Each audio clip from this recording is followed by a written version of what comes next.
Assalamualaikum warahmatullahi wabarakatuh. Kali ini kita akan mencoba membahas tentang sel, yaitu terkhusus pada penemuan sel beserta dengan ukurannya. Pada tahun 1600-an, banyak para ahli yang mencoba untuk mengemukakan beberapa teori yang tentang sel berdasarkan hasil pengamatan masing-masing. Beberapa teori tersebut yaitu diantaranya bernama Robert Hooke pada tahun 1665, di mana pada saat itu Robert Hooke mengamati sel gabus dari dinding sel tumbuhan yang sudah mati dengan menggunakan mikroskop yang sederhana. Seperti katanya saja, mikroskop yang sederhana dikatakan karena masih mengandalkan cahaya matahari. Pada hasil pengamatan tersebut, Robert Hooke melihat di dalam dinding sel terdapat ruangan yang sangat kecil dan kosong. Kemudian diberilah nama dengan sel. Kemudian penemu yang kedua yaitu Antony van Leeuwenhoek. Ini menjadi seorang ahli yang pertama kali juga melihat sel hidup dari alga dan bakteri dengan menggunakan mikroskop, yaitu pada tahun 1674. Nah, dari dua penemu dan sebagai pencetus dari pertama sel ini, munculan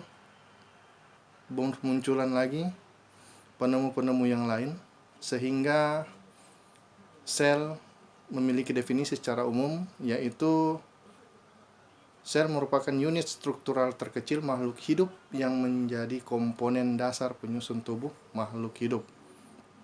Nah, karakteristik dari sel tersebut, semua makhluk hidup terdiri atas sel-sel. Ya. Kalau dia manusia, hewan, berarti mulai dari ujung kepala sampai ujung kakinya itu terdiri dari sel-sel. Kita bisa bayangkan kalau di bagian satu kulit saja diidentifikasi atau diamati terdiri dari banyak sel, bagaimana kalau dari ujung kepala sampai ujung kaki. Nah, semua sel juga dikatakan berasal dari sel sebelumnya.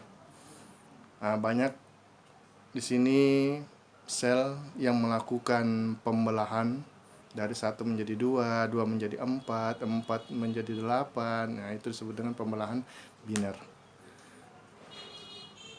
Nah, sel juga ini merupakan unit hereditas yang dapat mewariskan sifat genetik dari suatu generasi ke generasi berikutnya.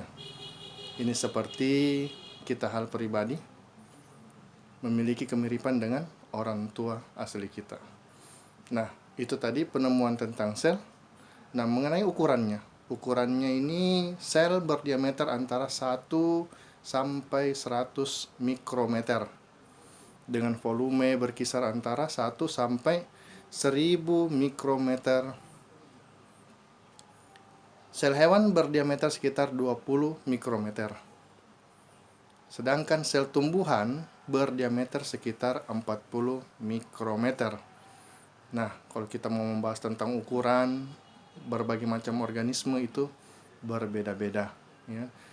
Ukurannya tersebut ini bervariasi tergantung dari di mana dia hidup, bagaimana dia berkembang, mempertahankan populasinya, ya. Ini jelas berbeda-beda dari satu organisme ke organisme yang lain. Nah, itu penjelasan singkat mengenai penemuan sel beserta dengan ukurannya. Mudah-mudahan bisa bermanfaat. Assalamualaikum warahmatullahi wabarakatuh.